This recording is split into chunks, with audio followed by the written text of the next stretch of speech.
Media कभी पूरी स्वतंत्र आज है या कल हो सकता है, या केवल और केवल एक भ्रम है। मीडिया कभी पूरी तरह स्वतंत्र था, या आज है या कल हो सकता है, या केवल और केवल एक भ्रम है। इसलिए व्यक्तियों के नाम महत्वपूर्ण नहीं लगते। महत्वपूर्ण वह प्रवृत्ति और परिस्थिति है जिसकी वजह से पत्रकारिता की साख दिनों दिन गिरती जा रही है। किसी पूर्वाग्रह, दुराग्रह, द्वेष या ईर्ष्या में संदेश नहीं जाना चाहिए कि मीडिया पत्रकारिता के पेशे में सक्रिय किसी के अनुचित कामों पर पर्दा डालना नहीं चाहता। हर पत्रकार में सच्ची पत्रकारिता के कीड़े कुछ न कुछ मात्रा में अवश्य मौजूद होते हैं। दरअसल उनमें जो पतन दिखाई देता है वह प्रवृत्तियों और परिस्थितियों की वजह से ही दिखाई देता है। इस पेशे में व्याप्त अनिश्चितता और असुरक्षा की वजह से क्या यह तथ्य नहीं है कि आज की तारीख में बड़े से बड़े पत्रकारों तक को उतनी भी रोजगार की सुरक्षा हासिल नहीं है जितनी कि एक सरकारी प्यून या क्लर्क को भी रहती। यह एक ऐसी परिस्थिति होती है जिसमें ज्यादातर पत्रकार टूट जाते हैं और समझौता कर लेते हैं। ऐसे पत्रकार न के बराबर होते हैं जो अपने जिद पर अड़े रहते हैं और सिद्धांतों को ढोते हुए असफल हो जाने तक का जोखिम उठा लेते हैं। एक कड़वी सच्चाई यह भी है कि दुनिया आपके कथित संघर्षों का ढोल तभी पीटती है जब आप सिद्धांतों से समझौता करके भी सफल हो जाएं। यदि आप सिद्धांतों से समझौता करना कबूल न करें और असफल हो जाएं, तो आपके संघर्षों की कद्र होना तो दूर, बड़ी आबादी को उनके बारे में पता तक नहीं होता। अब आप बड़े हो जाते हैं जब, तो आपके साथ तरह तरह की कहानियां जुड़ती चली जाती हैं और आपकी छोटी छोटी बातें भी अन्य लोगों के लिए बड़ी हो जाती हैं।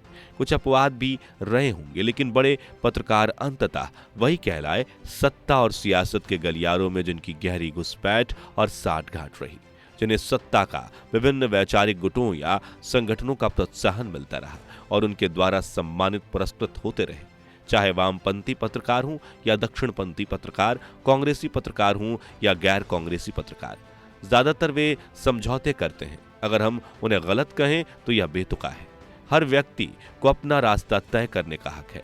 व्यक्ति के जीवन के मकसद और उसूल अलग अलग हो सकते हैं। जरूरी नहीं कि वे हमारी सोच के हिसाब से चलें या हम उनकी सोच के हिसाब से चलें।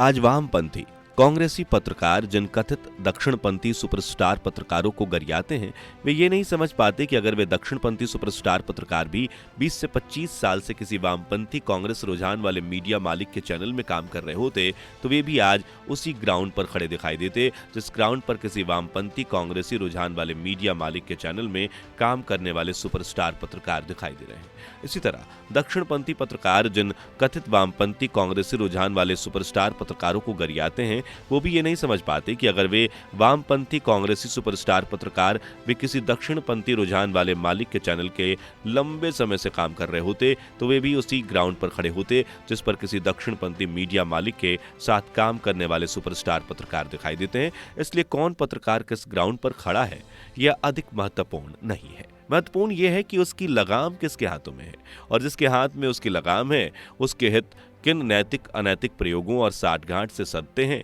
पत्रकारों के अच्छा या बुरा बनने में काफी बड़ा योगदान उन मीडिया संस्थानों के मालिकों का भी होता है जिन संस्थानों में वो काम करते हैं। सिस्टम इस तरह चलता है कि मीडिया संस्थानों के मालिक प्रायः स्वतंत्र हो ही नहीं सकते, क्योंकि वे बिजनेसमैन होते हैं और कारोबारी हितों के लिए सारे नैतिक अनैतिक प्रयोग करने होते हैं। इसलिए अंततः उनकी लगाम सरकार के हाथों में ही आ जाती है। लोकतंत्र में कुछ देर तक सरकार से वे तभी जूझ सकते हैं जब उनकी लगाम मुख्य विपक्षी दलों के हाथों में हो।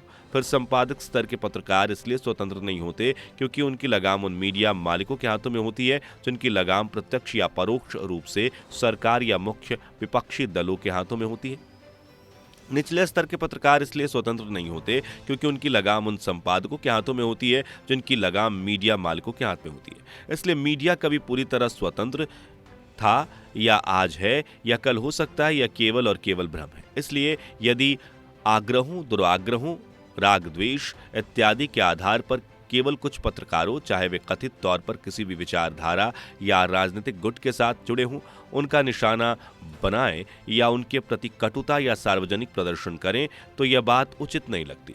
बल्कि वक्त की जरूरत तो यह लगती है कि जब राजनीति ने पत्रकारिता को पूरी तरह से बंधक बना रखा है, तब पत्रकारों की एकता विचारधारा के नाम पर खंडित नहीं होनी चाहिए, वरना अभी और नुकसान देखने को मिलेगा। पत्रकारिता के व्यवसाय में ऊंचे मानदंड तभी तय कर पाएंगे जब आपसी एकता मजबूत होगी और स्थितियों परिस्थितियों पर खुले दिल दिमाग से विचार कर सकेंगे।